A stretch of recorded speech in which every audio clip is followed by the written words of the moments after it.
Pues buenas tardes a todos, bienvenidos. Estamos una vez más en otra sesión de nuestro seminario. Hoy tenemos al profesor José Luis López Hernández, que nos va a platicar sobre la importancia de GeoGebra en la educación matemática. Muchas gracias por aceptar la invitación, profesor, y adelante. Gracias. ¿Ya puedo compartir, maestro? Gracias.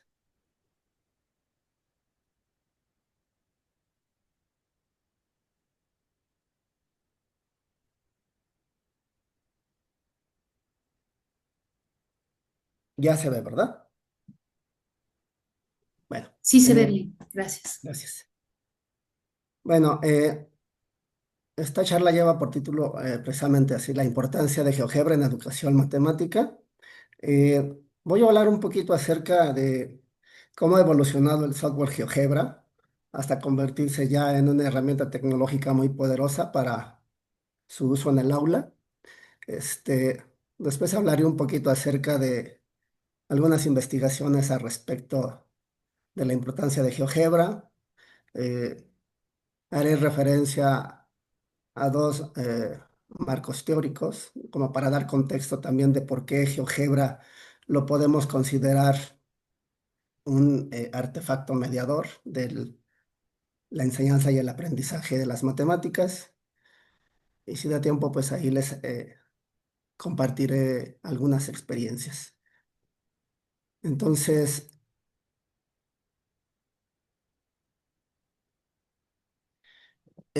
desde que GeoGebra apareció en el 2001, eh, ha ido evolucionando de manera muy significativa y su propuesta ha sido integrar geometría, álgebra, cálculo, estadística y modelación matemática dentro de un mismo entorno interactivo y ha permitido crear experiencias de aprendizaje más visuales, exploratorias y significativas. Hablaré más o menos de lo que ha ocurrido en los últimos 15 años, de 2010 a la fecha. Ha crecido muchísimo su comunidad, con más de 100 millones de usuarios. Se han incorporado programas curriculares de educación media superior en más de 180 países y en México y América Latina.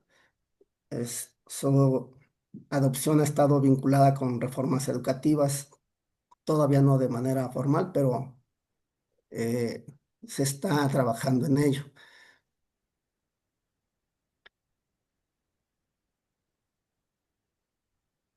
Realmente ha dejado de ser o ha sido más que ahora un software de geometría dinámica para verlo ahora como un ecosistema digital, educativo, integral, en el que destacan diferentes aplicaciones de GeoGebra. Uno es GeoGebra CAS, eh, que en el 2011 integró un sistema algebraico computacional que amplió su uso en álgebra y cálculo. GeoGebra 3D en 2013 permitió la representación y manipulación de objetos tridimensionales, abriendo nuevas posibilidades para enseñanza del espacio y la modelación.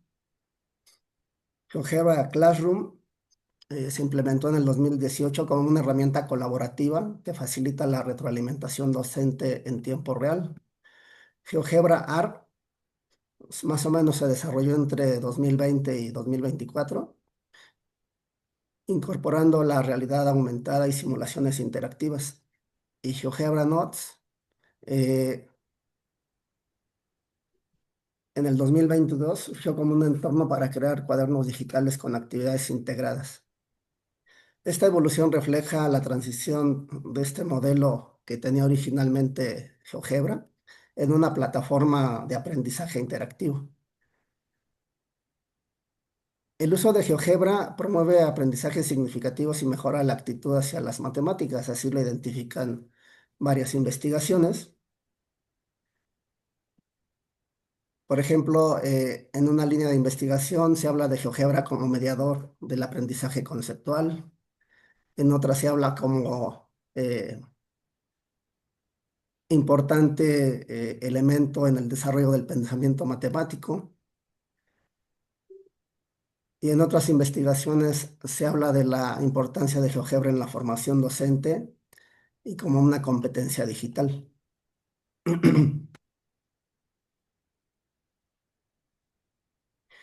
Lo que se ha podido ver es que el impacto de GeoGebra pues depende de su integración didáctica y del diseño de experiencias de aprendizaje mediadas por la exploración, la modelación y la interacción significativa. En educación media superior y superior, GeoGebra se ha convertido en un recurso esencial para visualizar conceptos abstractos y modelar fenómenos reales. Varias revistas pues así lo evidencian y precisamente hablan sobre visualización y exploración conceptual, modelación de fenómenos reales y evaluación formativa y trabajo colaborativo. Eh, Hablaré un poquito ahora de artefactos e instrumentos. La tecnología más o menos irrumpió en las aulas de matemáticas en los años 70 o a principios de los 70,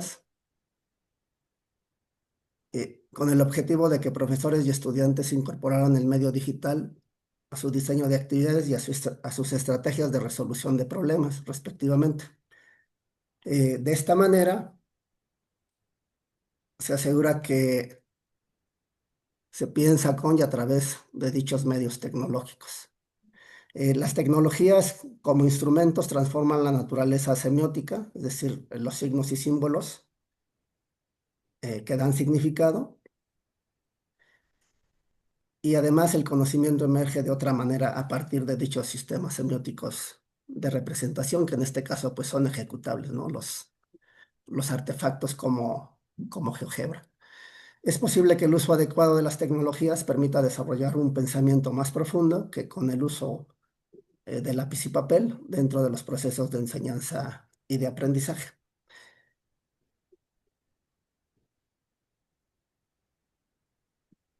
Eh, lo que podemos observar es que los objetos matemáticos que se definen inicialmente dentro de un medio estático, como es el lápiz y el papel, pues se transforman, ¿no? Evolucionan en un medio dinámico a medida que se añade un sistema de representación digital mediante la ejecutabilidad.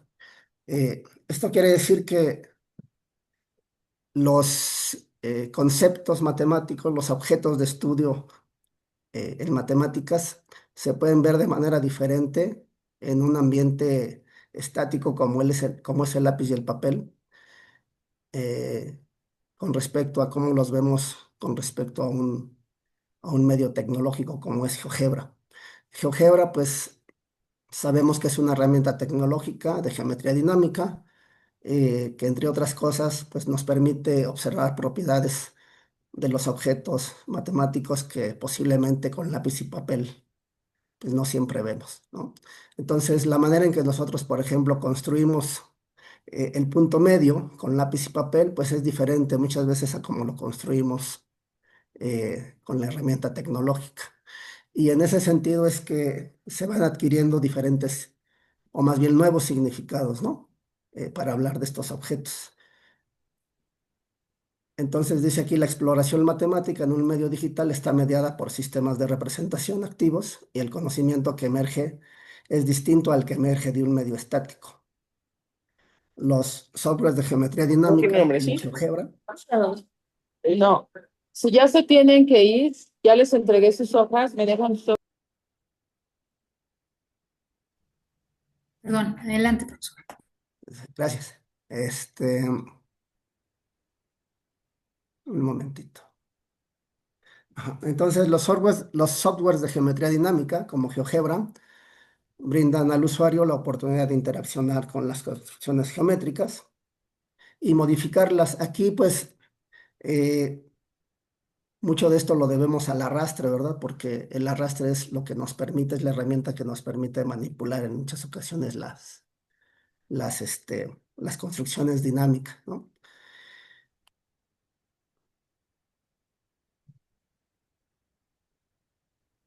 En la enseñanza y aprendizaje de las matemáticas, entonces vemos que tenemos la tecnología, que en este caso GeoGebra tiene CAS, también desde antes, bueno, pues ya contábamos con calculadoras científicas, ha habido diferentes medios tecnológicos que han apoyado la enseñanza y aprendizaje de las matemáticas. Entre ellos está GeoGebra. Por medio de estas herramientas tecnológicas, lo que se ha hecho es diseñar tareas que tratan de mejorar el aprendizaje en los estudiantes y también la práctica del docente, ¿no? Y de acuerdo con este esquema, lo que se observa es que si eso se concatena de manera adecuada, pues puede haber, perdón, mayores posibilidades de éxito en la enseñanza y aprendizaje de las matemáticas. Una de las perspectivas teóricas que habla sobre la importancia de los artefactos, no solamente estamos hablando de medios tecnológicos. Una de estas teorías es la teoría de la génesis instrumental. Esta teoría, perdón, esta teoría lo que nos dice es que se pueden transformar los artefactos en instrumentos. Para Rabardel y Berillón, resulta que un artefacto es una construcción física. Puede ser una cuchara, un tenedor, una pala, la misma computadora, este, todo lo que se nos ocurra, ¿no? Que sea físico. Incluso, pues, tecnología realmente ha existido desde que surgió el hombre, ¿no? Las piedras, los palos, nuestras propias manos son herramientas, pero tecnologías digitales, pues, hay que diferenciarlas, ¿no? Y en ese sentido, por ejemplo, aquí, pues, GeoGebra vamos a ver que es muy importante, ¿no? Entonces, el artefacto es un producto cultural y social creado por la actividad del ser humano.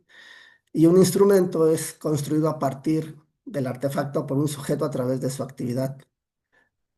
¿Y esto a qué se refiere? Pues tiene que ver con que el instrumento es una construcción mental. Es decir, mientras que el artefacto es una construcción física, el instrumento se crea a partir de los usos intencionados que tenga eh, el artefacto para realizar alguna tarea. Eh, entonces, como esto se va haciendo de manera consciente y se reflexiona acerca de cómo utilizar el artefacto para lograr una tarea, eh, se van creando lo que se llaman los esquemas de utilización. Entonces, en la génesis instrumental intervienen los llamados esquemas de utilización y de acción instrumentada, definidos como la organización invariante de la actividad en una determinada clase de situaciones mediante los cuales es posible regular la actividad de los sujetos. Aquí quisiera poner un ejemplo muy rápido. Este, Nosotros, por ejemplo, pudiéramos observar que bueno, podríamos utilizar una cuchara, un tenedor, pues para comer, ¿verdad? Para eh, cortar nuestros alimentos. Pero, por ejemplo, estos artefactos pueden tener muchísimos usos. Depende quién los use y cómo los use. Tal vez un preso pueda utilizar una cuchara, un tenedor o algo así como para empezar a cavar un túnel, ¿no? Eh, en ese sentido es que hacemos la distinción entre el artefacto, que es una construcción física, y el instrumento, que es una construcción mental, ¿no? Eh, Se sabe, por ejemplo, que en África, si no mal recuerdo, en Nueva Guinea o ¿cuál es la otra? Creo que en el Congo, alguno de estos países africanos, se observó cómo cómo partían las nueces los chimpancés. Y allí lo que se reporta es que los padres enseñan a los hijos a cortar las nueces, utilizando dos piedras, una como yunque y otra como martillo, pero tardan muchísimos años para poder lograr eso, ¿no? Bueno, son como 3, 5, 7 años en que lo logran. Y esta experiencia se va transmitiendo de generación en generación. Entonces, esas piedras para los chimpancés en algún momento no solo son artefactos, no solo son objetos físicos, ya son eh, un, eh, un instrumento creado por la mente con una cierta intención para poder lograr una tarea específica, ¿no? Ellos reflexionan acerca de cómo lograr, o bueno, no sé cómo hagan esos procesos cognitivos, ¿verdad? Pero llega el momento en que, pues, ellos logran partir las nueces, ¿sale? Entonces, la génesis instrumental nos dice que el instrumento es una construcción psicológica que parte de quien usa el artefacto, junto con esquemas mentales de utilización que el usuario desarrolla cuando resuelve las tareas. Entonces necesitamos del artefacto más un esquema de utilización para tener un instrumento, ¿no? La mediación instrumental es un conjunto de procesos cognitivos que transforman las funciones psicológicas del individuo mediante el uso de artefactos. La mediación se orienta principalmente en tres direcciones: hacia el objeto de la actividad, hacia otros usuarios, hacia otros sujetos y hacia uno mismo. Eso significa que cuando nosotros estamos trabajando con un artefacto como mediador del aprendizaje, en el caso de GeoGebra, pues nosotros ponemos cierta intencionalidad para utilizar el, el artefacto, ¿no? En ese sentido, la mediación se orienta hacia el objeto de la actividad, pero al mismo tiempo, nosotros también, al momento de que empezamos a interaccionar con las construcciones dinámicas, por ejemplo, con GeoGebra, pues también eso nos hace reflexionar, pensar en nuevas posibilidades de propiedades, de desarrollo de tareas, descubrimiento de otro tipo de situaciones, en fin, y eso nos hace también eh, cambiar nuestra manera de pensar o mejorar esa manera de pensar hacia cierto objeto de estudio, ¿no? Entonces, lo que vemos aquí en este esquema es que la transformación de artefactos en instrumentos se deben a partir del proceso instrumental que hace el sujeto, pero también a partir de un proceso de instrumentación. La instrumentalización es cuando el sujeto actúa sobre el artefacto y la instrumentación es cuando el artefacto modula las acciones del sujeto.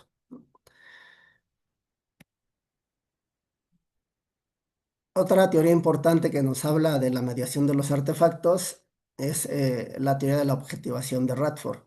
Esta teoría es algo compleja porque eh, se basa en muchos conceptos filosóficos, eh, habla sobre varios conceptos que son un poquito difíciles de digerir, pero vamos a tratar de dar un panorama general de qué trata la teoría. Es una perspectiva teórica de tipo histórico, social y semiótico cultural. Sus principios teóricos son la labor, el conocimiento y el aprendizaje. Para Radford es muy importante observar cómo el sujeto aprende el saber cultural mediante la interacción social y los medios semióticos de objetivación. Eh, para él son artefactos que pueden ser materiales o cognitivos. Pueden ser herramientas tecnológicas, signos, recursos lingüísticos, pueden ser incluso, eh, esos recursos pueden ser gestos, entre otras cosas, ¿no? Y estos los desarrollan los individuos y los utilizan de manera intencional en los procesos de significación para llevar a cabo sus acciones y para alcanzar sus objetivos. Así los define Radford. Y él dice que los objetos matemáticos se aprenden en comunidad. Dice el aprendizaje sí, el aprendizaje de ciertos, más bien el aprendizaje de conceptos no se aprende de manera aislada, sino que se aprende en comunidad y están influenciados por la sociedad y la cultura. El saber matemático es un proceso social de elaboración activa de significación, eh, de objetivación constante. Es lo que nos dice Radford. Él habla sobre los roles cognitivo, epistémico y ontológico de los artefactos, sobre la mediación de los artefactos en el marco de su teoría de la objetivación. Examina desde una perspectiva histórica cultural cómo los estudiantes construyen el conocimiento matemático. En este contexto, el artefacto actúa como un mediador en la interacción entre estudiantes y profesores, favoreciendo la actividad semiótica y la apropiación de los conceptos matemáticos por parte de los estudiantes.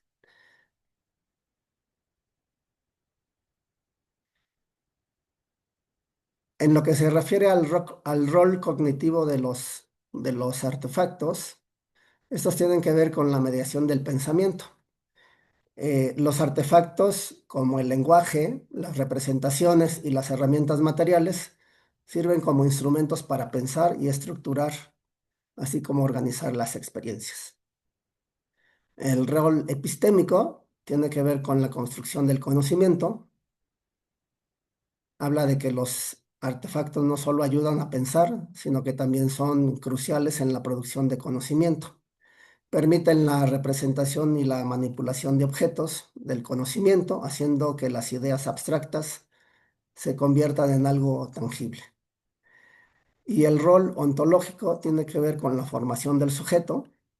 La interacción con los artefactos no solo transforma el conocimiento, sino que también transforma al propio sujeto que conoce. Al usar herramientas para objetivar conceptos, el individuo también se subjetiva, encontrando su propia voz y perspectiva en el proceso. Eh, Aquí quiero comentar algo que me parece importante. Voy a regresar un poquito.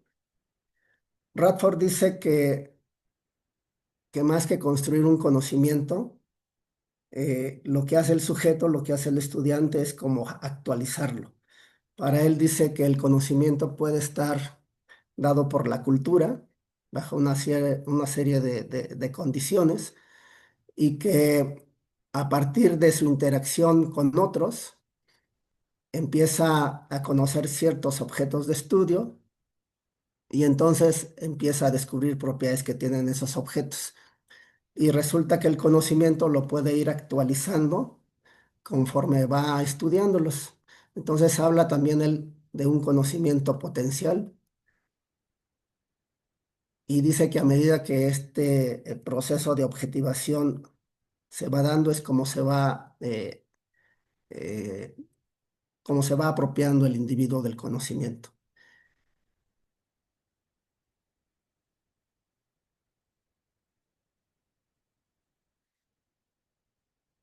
Ahora, GeoGebra, ¿por qué lo podemos considerar entonces como un artefacto de mediación? Lo que se ha observado es que usando lápiz y papel, pues las tareas no siempre son fáciles de entender.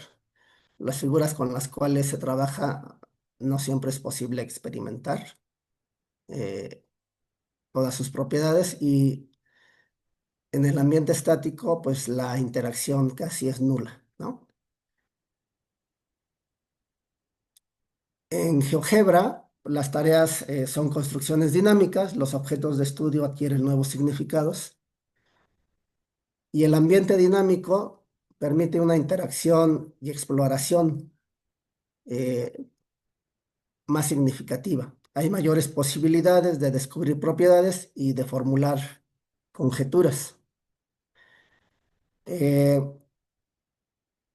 Algunas de las experiencias que podemos aquí o que yo les puedo platicar de las que he desarrollado con los estudiantes son actividades con las que hemos trabajado acerca de polígonos de igual área, la proporción de oro, rectángulo inscrito en una circunferencia, rectángulos y triángulos de perímetro variable, cilindro circular recto inscrito en un cono circular recto y un acercamiento al concepto de límite. Pero pues no hay tiempo para hablar de todo, entonces les voy a mostrar rápidamente nada más una pequeña porción de lo que en algún momento hemos trabajado, mis estudiantes y su servidor.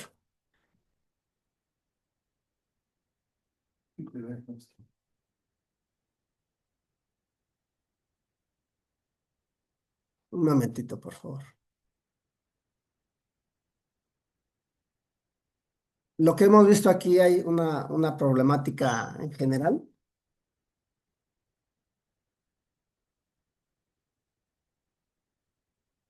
Que la describo de la siguiente manera. El estudio de conceptos matemáticos debe ser tal que fomente en los estudiantes un pensamiento creativo, reflexivo y crítico. Sin embargo, cuando se lleva a cabo por medio de simples fórmulas y algoritmos, sin argumentos visuales ni geométricos, es difícil que el estudiante logre un aprendizaje significativo.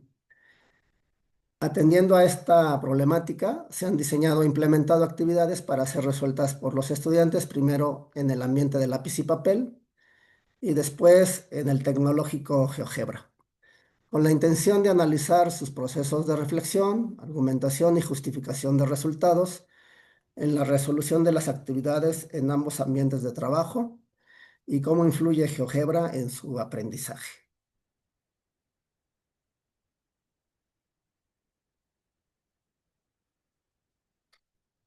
Las actividades aquí reportadas se enmarcan dentro de la resolución de problemas de tipo geométrico.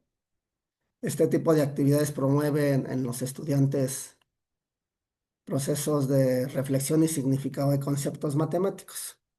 El estudio de ciertos temas y conceptos dinámicos de las matemáticas puede ser más enriquecedor si se lleva a cabo incorporando la herramienta tecnológica GeoGebra, evitando así, en la medida de lo posible, la poca o nula reflexión en torno a dichos temas y conceptos. Eh, Prácticamente para las actividades que les voy a mostrar aquí, que repito, son solamente algunos fragmentos porque están un poquito extensas, entonces solamente voy a dar el panorama general de las actividades. Para ellas se toma como marco de referencia el estudio de Radford sobre la mediación del artefacto.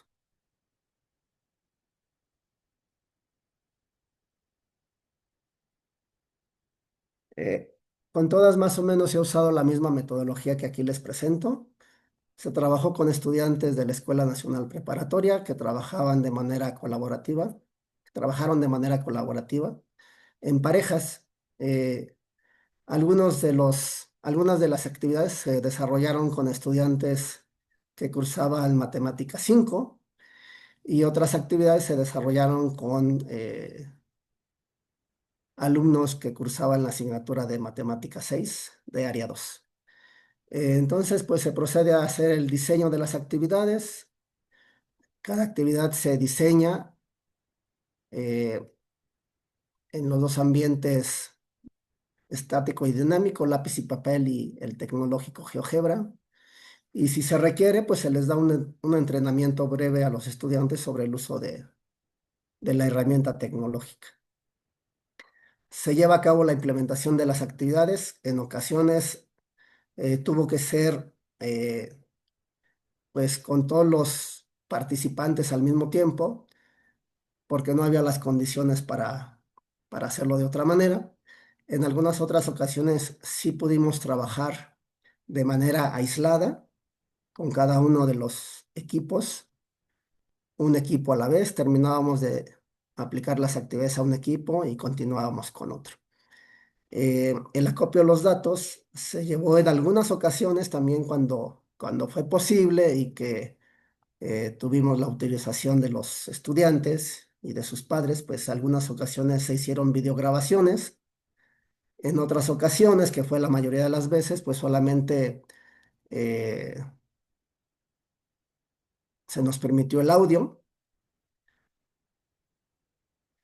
para poder documentar, para poder registrar cómo es que llevaban a cabo los procesos de reflexión, las discusiones, el intercambio de ideas, de conocimientos cuando estaban desarrollando las actividades. Y nuestras evidencias pues son todo el desarrollo de las actividades y respuestas por escrito en el papel y los archivos que se generaron con el uso de GeoGebra. Eh, La primera actividad, en este caso la denominé un estudio del concepto de variación. En su momento tuvieron otro o tienen otro título. aquí para fines prácticos así lo hice. Eh, Esta primera actividad que les muestro, pues tiene que ver con la exploración de rectángulos y triángulos de perímetro variable. Se les da, se les dan estos datos. Dice, considera un conjunto de rectángulos de área constante con base y alturas A y B respectivamente. Aquí se muestra cómo se da el perímetro.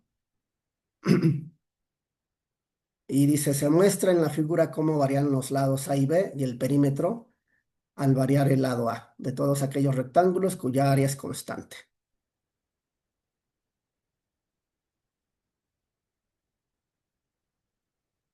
Y lo que se les pide, pues son aquí, pues varias respuestas a diferentes preguntas. Una de ellas es que eh, ellos identifiquen primero a qué se refiere cada una de estas curvas, ¿no? En este caso aquí les muestro estas curvas con su identificación. Una se trata del perímetro, otra tiene que ver con las áreas que describen con las áreas que tienen todos estos rectángulos, que en realidad pues el área es constante, lo que varía es el perímetro de todos estos rectángulos. Aquí hay una recta que es la identidad, ¿no? En algún momento también se les pregunta como para qué es esa recta.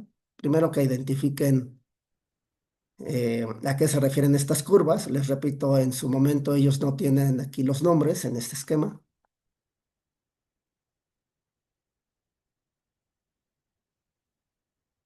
Se les pide, entre otras cosas, que digan qué ocurre cuando alguno de los lados A o B crece indefinidamente o cuando se acercan a cero. ¿Qué ocurre con el área y qué ocurre con el perímetro de esos rectángulos? Eh, Aquí les muestro nada más un pedacito muy pequeño de la actividad que resuelven usando lápiz y papel, ¿no?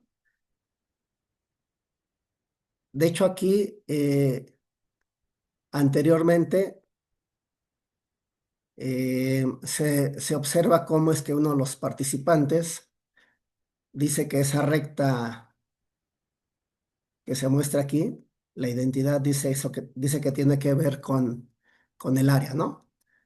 Lo cual no es cierto y su compañero lo corrige y dice, no, eso no es cierto, dice. La constante es 20. Si estuviera representada el área, sería una línea horizontal, ¿no? Y entonces aquí se puede observar cómo es que ellos de manera colaborativa desarrollan la actividad usando lápiz y papel. Y en todas las demás imágenes que yo les pudiera haber mostrado, pero que son muchísimas, pues se ve mucho el uso de su lenguaje, no solamente hablado, sino su lenguaje gestual. Utilizan mucho, gesticulan mucho, utilizan mucho las manos, y eso es bueno porque dibujan, imaginan que dibujan sobre el papel, ¿no?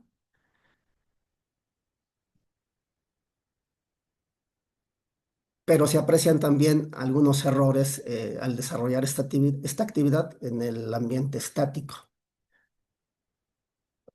Aquí muestran otra vez, por ejemplo, el uso de gestos, utilizando sus manos para decir qué ocurre eh, cuando A o B respectivamente crecen o decrecen y cómo es que la otra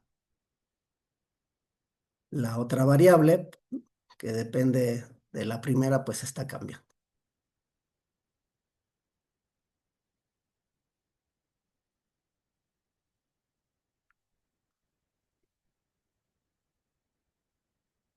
Aquí les dejo un poquito de la respuesta que dan a una de las preguntas. Estas son sus propias palabras, es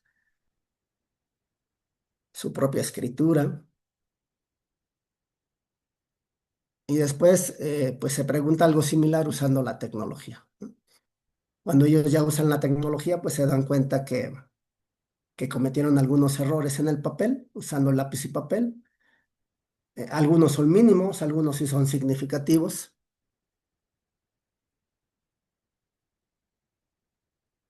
y entonces corrigen también lo que habían hecho en el papel anteriormente.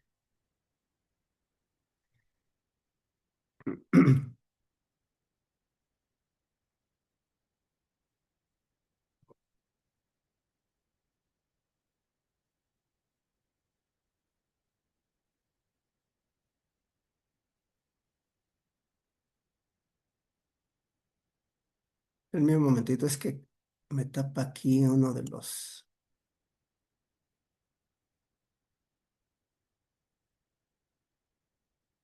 subtítulos. Ok, aquí hablamos otra vez de rectángulos de área constante y o perímetro es mínimo, ¿no? ¿En qué momento, preguntan en qué momento los rectángulos de los A y B tienen perímetro mínimo? Y es lo que explican ellos.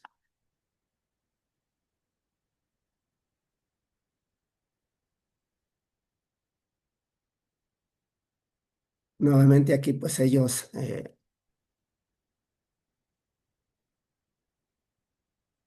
dan algunas razones, algunas justificaciones de lo que observaron al trabajar con el uso de la herramienta tecnológica.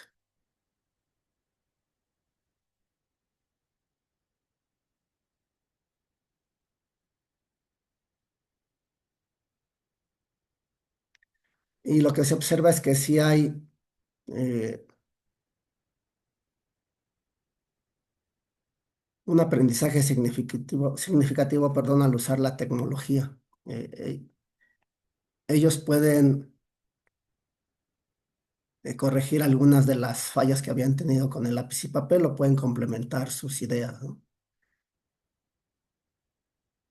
Incluso su lenguaje en algún momento empezó de manera natural y nada formal, también va evolucionando, empiezan a utilizar mucho más el lenguaje matemático.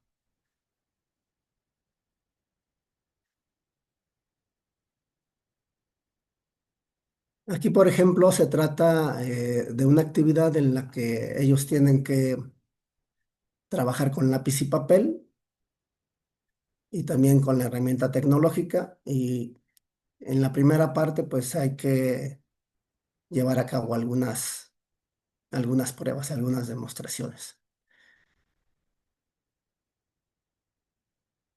No sé si se alcancen a ver las figuras que tenemos ahí. Son una... Aquí tenemos un, dos, tres, cuatro, un pentágono. Tenemos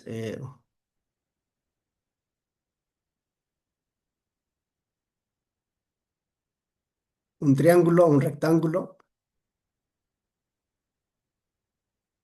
y otro cuadrilátero, ¿no? Entonces hay que tratar de ver que todas estas figuras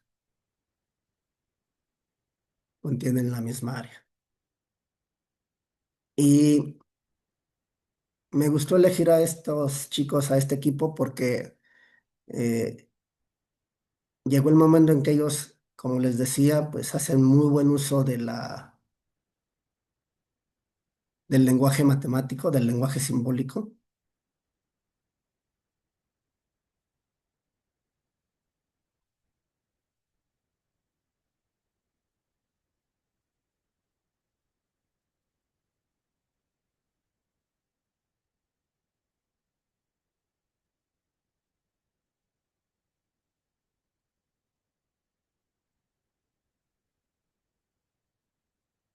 A ver, voy a regresar un poquito, es que pensé que esto no se veía. Por ejemplo, aquí dice, prueba que el pentágono ABCDE y el cuadrilátero CDEF tienen la misma área, ¿no? En otro momento se les pide probar que el cuadrilátero CDEF tiene la misma área que el triángulo de eje y que el triángulo de vértices de eje tiene la misma área que el rectángulo EHML, ¿no? Entonces, para el primer caso, por ejemplo, pues a ver, ABCDE, ABCDE es este que está acá. A, B, C, D, E es este polígono, este pentágono, y el cuadrilátero C, D, E, F. C, bueno, ahí no se ve muy bien. D, E, F. Lo que se puede observar es que esos dos polígonos pues tienen esa área que es común. Ese triángulo y el otro están apoyados sobre rectas que son paralelas. Y entonces lo que ellos concluyen es que en efecto pues los polígonos tienen la misma área. Aquí les estoy dejando prácticamente lo que ya ellos detectan después de haber discutido un buen rato y las respuestas que dan, ¿no? Y fíjense que el lenguaje matemático, el lenguaje simbólico, pues no está nada mal, ¿no? Digo, está encaminado a mejorarse. Y les podría haber mostrado otras de las demostraciones que hacen, porque prácticamente las demostraciones que hacen son usando muchas veces el lenguaje simbólico. Tienen por ahí algunos errorcitos, pero eh, no son tan significativos en realidad. Pero sí llama la atención que cuando trabajaron con GeoGebra, de inmediato se dieron cuenta que en efecto, si manipulan las figuras, tal vez si hubieran dado, se hubieran percatado más pronto, más rápido que en efecto las figuras tenían áreas iguales. En un principio hasta dudaban que fuera así el caso, ¿no? Entonces, el uso de GeoGebra como mediador les permite pues mirar propiedades que tal vez con el lápiz y el papel no es posible. Aquí manipulan tanto como quieren la construcción y una de las ventajas de estas construcciones dinámicas es que pues, se conservan las propiedades, ¿no? Pues, no importa el tamaño, la forma que tengan estas figuras, sus propiedades se conservan.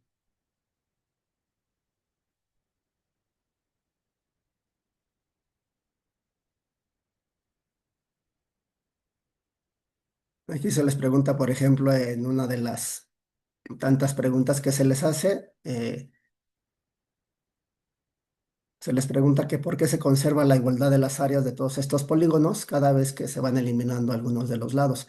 Este proceso, digamos, de eliminación de los lados, entre comillas, es porque se van deformando las figuras bajo ciertas transformaciones geométricas. Y entonces ellos dicen, ah, pues a pesar de la variación del número de lados, las propiedades de cada figura serán las propicias para la igualdad de las áreas. El perímetro varía por estar en función del número de los lados de cada figura, ¿no? Es lo que dice aquí su respuesta.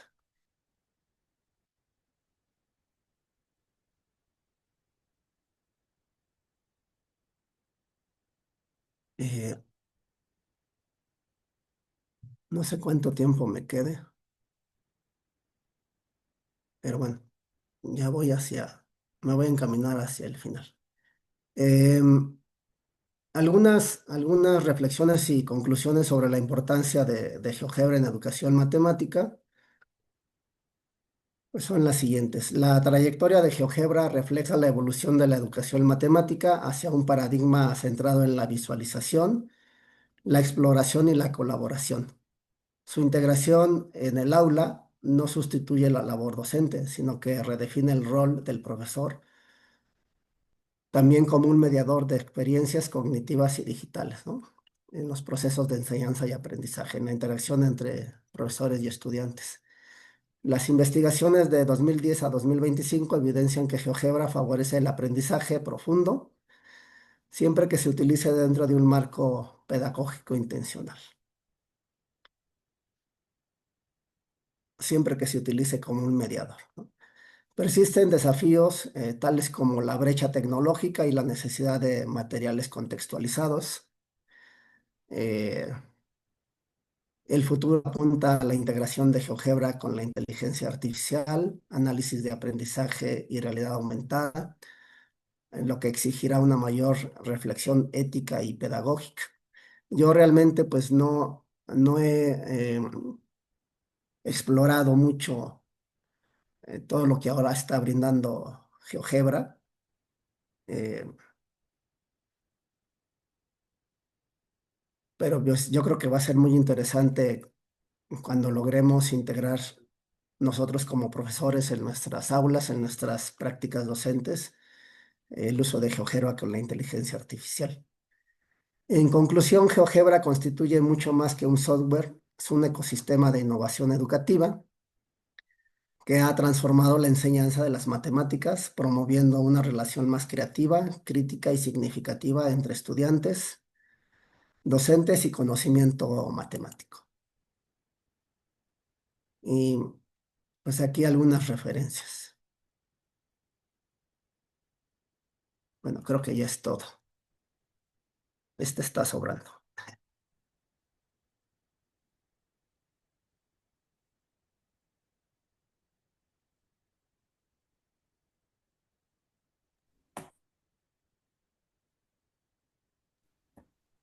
Con eso he concluido. Ay, qué interesante. Muchas gracias, profesor José Luis. Muy interesante. A mí me gustó mucho todo el marco teórico que nos dio, porque cuántas Gracias. veces, bueno, a mí me pasa que llego, lo utilizo y no me doy cuenta de todo lo que estoy realmente usando, ¿no? Sí, Ese marco teórico me encantó. Y tengo otro comentario, pero no sé si alguien quiera decir algo antes. sí, yo nada más quiero ofrecer una disculpa porque curiosamente en el momento de la charla sonó el teléfono, tocaron el timbre, llegó una persona y bueno, No, no, no, no. perdón. No tiene por qué disculparse. Pues estamos, bueno, yo estoy en casa, por ejemplo, y Sí, sí se entiende. gracias. La profesora Silvia dice que muchas gracias por compartir. Un placer. Yo algo que vi es, ahorita estaba viendo en la taxonomía esta de Bloom que habla de los niveles cognitivos, Sí. que los apunté aquí, conocen, comprenden y aplican, y generalmente ahí nos quedamos, ¿no? El primer nivel es Ujú. conocer, el segundo es comprender, que eso a veces, y aplicar, y generalmente ahí nos quedamos en las clases de matemáticas. Sí. Pero con esto de los ejemplos que nos dio, llegan a analizar y a sintetizar, lo cual es Ujú. muy difícil que los alumnos lleguen a eso, ¿no? Entonces, Sí. sí lo felicito, qué bonita presentación Muchas gracias, y maestro. muy bien aplicado. Me gustaría saber la diferencia de, ¿cómo ve usted la diferencia sin usar GeoGebra y usando GeoGebra, el interés de los alumnos? ¿Cómo impacta Mire, eso? sí, ahorita volví a compartir la presentación, no sé si se vea. Sí, sí, sí se ve. La voy a dejar por el momento así porque de repente los títulos no los veo. Perdón. Eh, por si acaso la necesito o alguien Sí, sí, quiere sí. comentar algo al respecto. Pues de acuerdo con las experiencias que yo he tenido Ajá, y también en lo personal desde que yo empecé a usarlo, primero yo como usuario, como docente, pues sí me ha facilitado en mucho mi práctica docente. En segundo lugar, pues los estudiantes cuando miran actividades eh, dinámicas, en este caso con GeoGebra, muchas ajá, de las ocasiones sí se interesan más claro. en desarrollarlas. Eh, Resulta que, pues con el lápiz y el papel, pues muchas veces, ¿por qué no decirlo? Digo, es la realidad, se nos están durmiendo, a veces se me Exacto. salen del salón de Ajá, clases, dicen que es muy aburrido, que esto no les sirve para nada. Y cuando empiezan a ver, al menos que ellos pueden manipular construcciones, porque otra cosa que quiero comentar, todos estos applets, figuras y construcciones, yo no les he pedido a ellos que las hagan. En otros momentos, para otras actividades, con otro fin, con otros objetivos, sí les he pedido que hagan algunas construcciones. A los chicos, por ejemplo, de área 4 les he pedido que construyan, por ejemplo, algunas teselaciones, algunos fractales y demás. Pero aquí, estas actividades de las que yo les hablé y las dos que les mostré, estos pequeños fragmentos, son applets que yo he construido, que yo he diseñado, se las presento a los estudiantes y al momento de empezar a manipular las construcciones, de interactuar con ellas, sí despierta su interés. Y entonces ahora ellos incluso creen que pueden haber ciertas aplicaciones de lo que estamos viendo en clase, ¿no? Porque digo, aquí no me dio tiempo, pero hemos trabajado, por ejemplo, los problemas clásicos también de máximos y mínimos, Ujú. el problema del cono inscrito en perdón, del cilindro inscrito en el cono o un rectángulo inscrito en una circunferencia, cosas así. Eh, He trabajado con ellos varios problemas de variación, algunas de demostraciones, usando lápiz y papel, usando tecnologías. Y contestando a su pregunta, maestra, para no extenderme más en esto, pues resulta que los chavos han aceptado más este tipo de actividades, se interesan más en el desarrollo de las actividades. Se promueve también un trabajo colaborativo. Ellos pueden discutir sus ideas, intercambiar sus conocimientos. Eh, en el momento en que ellos están trabajando con la actividad de primera instancia, yo les digo, hagan de cuenta que yo no estoy, ustedes discutan. Díganme que entiendan, porque primero es como un momento exploratorio para que sepa yo qué es lo que piensan, qué entienden de los conceptos de los objetos de estudio, cómo los pueden atacar. Y después se les pregunta qué diferencias ven ellos entre trabajar con lápiz y papel. Y dicen que muchas veces con GeoGebra, al ver los objetos de estudio ahí en la construcción que son dinámicos y que los pueden manipular, dicen que les pueden dar mayor significación a esos conceptos, los entienden de mejor manera que estar trabajando solamente con lápiz y papel. Dicen que a veces les aburre trabajar con papel porque muchas veces no entienden siquiera qué es lo que les pide la actividad, ¿no? O a qué se refieren ciertos conceptos. Entonces, cuando empiezan a manipular las construcciones dinámicas, empiezan a recordar ciertos conceptos, empiezan a preguntarse si lo que están haciendo es correcto o no. Entonces, yo creo que sí despierta el interés y sí les ayuda a Ujú. resignificar conceptos. Sí, pues son dos cosas muy fuertes, ¿no? La parte visual y la parte dinámica. Sí. Juntas, bueno, sí, qué interesante. No sé si hay algún comentario de alguien más en el chat. Ah, Rubén. Adelante, Rubén.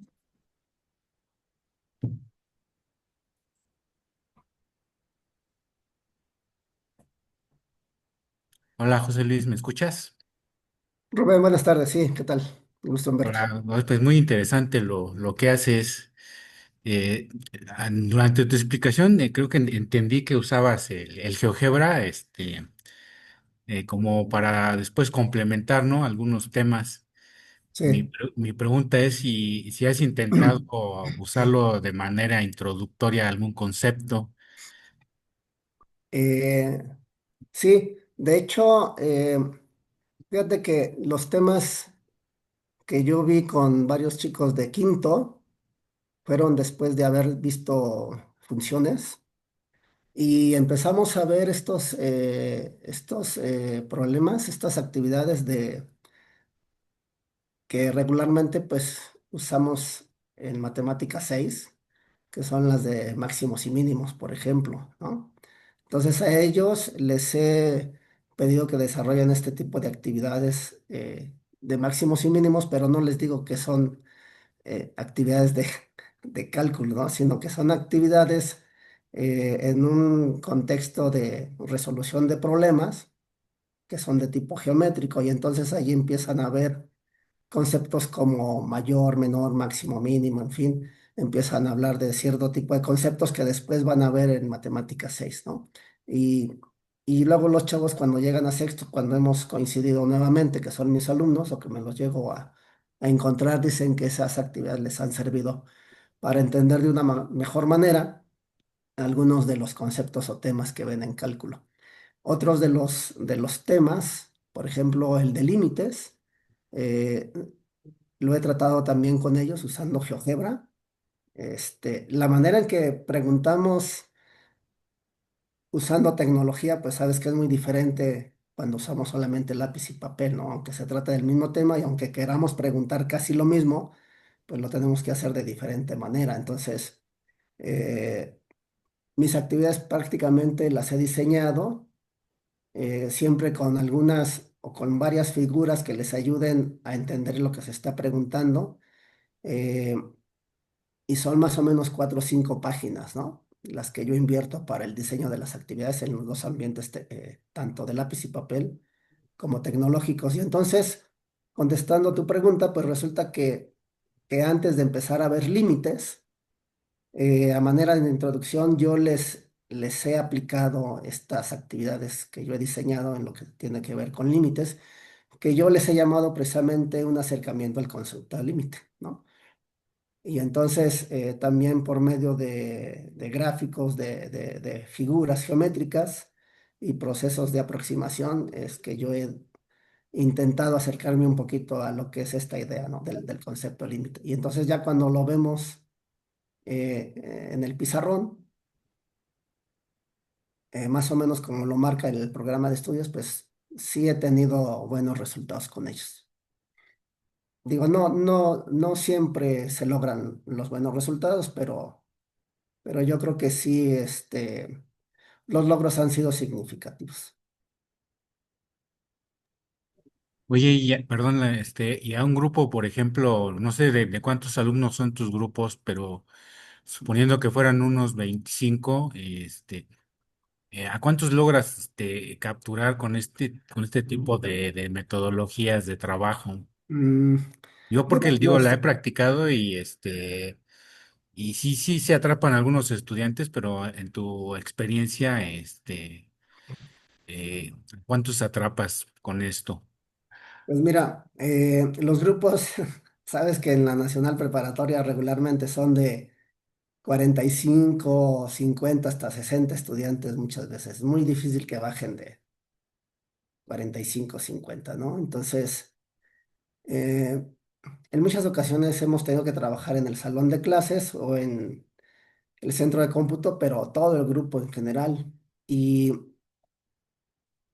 a diferencia de cuando he trabajado con algunos de manera aislada, pues sí he visto resultados muy distintos, ¿no? Entonces, con el grupo en general, yo creo que son pocos los que logro rescatar. Estamos hablando de unos, si tú quieres, 5 equipos, 10 personas, por ejemplo, ¿no? De 60, 50 y tantos. Pero cuando he tenido la oportunidad de trabajar por separado, equipo por equipo, en un espacio donde es posible hacerlo, que me he tardado semanas en aplicar esas actividades, trabajé en una ocasión con 8 equipos, de los cuales estos chicos que yo les mostré ahorita eran de los más activos, de los más despiertos, con mejores conocimientos. Y con ellos me tardé como 2 semanas en aplicar una serie de actividades, porque además hay varias actividades que yo les he presentado que son diferentes actividades que van aumentando de complejidad. Esta que les mostré de los polígonos, es por ejemplo la número 16 de una serie de actividades que yo diseñé con polígonos de diferentes tipos, hasta llegar a esa que es la número 16. Y cuando se las apliqué a estos chavos de manera aislada, te digo, me tardé como semana y media con ellos, pero con los otros fue aumentando, ¿no? El tiempo invertido, 2 semanas, 3 semanas, con unos hasta un mes casi. Porque yo los necesitaba para otro tipo de estudio, pero allí de esos 8 equipos, yo creo que rescaté unos tres equipos. Estamos hablando de 6 personas. Y en ese caso, perdón, hago la diferencia porque trabajando todos en conjunto, todo el grupo muy, muy grande, yo creo que eh, sí es diferente a que si lo hiciéramos de manera aislada, equipo por equipo. En este último caso, yo creo que lograríamos captar más la atención de los estudiantes y lograr mejores resultados. Oye, y finalmente, ya con el paso del tiempo, no sé como cuánto tiempo llevas intentando esto, pero ¿notas alguna diferencia ahora que van saliendo nuevas herramientas como la inteligencia artificial y otras herramientas? Si a medida que van pasando las generaciones, ¿sientes que los jalas un poco más o sigue la misma estadística? Yo creo que sí ha mejorado un poquito más, porque también creo que yo he mejorado un poquito, aunque sea. Este, simplemente, pues antes no usaba GeoGebra con todas las bondades que ahora conozco, porque yo incluso empecé usando Cabri. Y, y aunque todos estos sistemas dinámicos como Cabri, el Geometry Sketchpad, que seguramente muchos de nosotros los usamos, este, y otras herramientas tecnológicas para geometría dinámica, pues eh, lo que ha, o más bien la herramienta que ha evolucionado, que se ha mantenido y que además es gratuita, pues es GeoGebra, y ya vemos que tiene muchísimas bondades, ¿no? Entonces, yo creo que en la medida en que nosotros exploremos todas estas herramientas y las bondades que tiene GeoGebra, también podemos nosotros utilizarlos para ayudarnos a mejorar nuestras prácticas docentes y en ese sentido también impactar de mejor manera en el aprendizaje de los estudiantes. En ese sentido, yo creo que sí ha mejorado también, digamos, la cantidad de estudiantes que se han interesado más en utilizar la herramienta tecnológica y, y que también, por ejemplo, los de área uno que me he encontrado algunos en la Facultad de Ciencias, dicen que estas actividades en algún momento que vimos en clase les han servido para entender un poquito mejor, ¿no? Por ejemplo, conceptos estos como límites, derivadas, funciones, en fin. Entonces, en lo personal, a mí me ha hecho entender un poquito mejor cómo usar de mejor manera GeoGebra para tener mejores resultados con mis estudiantes y creo que ellos también han tenido mejores resultados en su aprendizaje. No quiero decir que muchos, pero creo que sí ha habido casos importantes. Mm. Pues muchas gracias, José Luis. Un gusto saludarte, ¿eh? Gracias. Igualmente, Rubén, que estés bien. Gracias. Muchas gracias. En el chat felicitan y dan las gracias porque dicen que muy interesante. Y la profesora Rocío dice que para usar GeoGebra lo hacen en el salón o vas al centro de cómputo. Ah, eso es lo que quería yo comentar también. Cuando hay posibilidades, pues trabajamos en el centro de cómputo Ujú, y en la mayoría de las veces, pues ha sido el grupo completo. Eh, en el salón de clases, pues prácticamente trabajamos con lápiz y papel. De repente les pongo yo actividades en la computadora, pero para que vayan viendo nada más las figuras, porque muchos no tienen la manera también de llevar una computadora. No es lo mismo trabajar con el celular, ¿no? Entonces, cuando hemos claro. trabajado las actividades con la tecnología, pues ha sido en el centro de cómputo y alguna ocasión que tuve la necesidad de hacerlo equipo por equipo, solicité un espacio, lo que era antes nuestro cubículo de matemáticas. Ujú. Y sí, allí me hicieron favor de trabajar varios de estos equipos, uno por uno, uno por uno. Entonces, creo que allí los resultados fueron mejores, fueron Ah, más enriquecedores. ujú. Allí fue cuando me permitieron algunos de los chicos que tomara videograbaciones, pero cuando no ha sido el caso, al menos los audios, yo les pido incluso que ellos los, este, me los entreguen, que pongan una grabadora para que entonces yo pueda escuchar lo que ellos discuten y yo me encargo ha sido un trabajo muy arduo, muy laborioso porque estoy tratando muchas veces de transcribir mucho de lo que escucho, que me parece importante, y es lo que luego meto en las actividades, ¿no? En las líneas de diálogo que tienen los estudiantes cuando resuelven las actividades. Porque no solamente me quedo con su respuesta por escrito, sino que pues trato de escuchar, de mirar cómo trabajan, cómo discuten, cómo platican entre ellos y llegan a la respuesta. Ujú. Más interesante todavía. Pues muy bien, muchas gracias. No sé si hay algún otro comentario. Bueno, pues hoy en la tarde voy a subir esta plática ahí a la página, por si me quieren Sí. consultar. Muchísimas gracias, profesor José Luis. De verdad, qué interesante y lo felicito. Y pues gracias a Muchas todos gracias. por estar aquí. Nuestra Sí. próxima reunión, ahora sí va a ser el martes. Habíamos dicho que íbamos a hacer unas pláticas el martes y otras el jueves. La próxima va a ser el 4 de noviembre. Vamos a hablar un poco de literatura y matemáticas. Pues muchas gracias a todos y que tengan un buen fin de semana. Gracias, Gracias. maestra Clarita. Ahorita al final me puede permitir un minutito. Sí, claro. Gracias. Gracias, bonita tarde. Linda tarde Gracias. Buenas y dejo tardes. de grabar. Muchas gracias.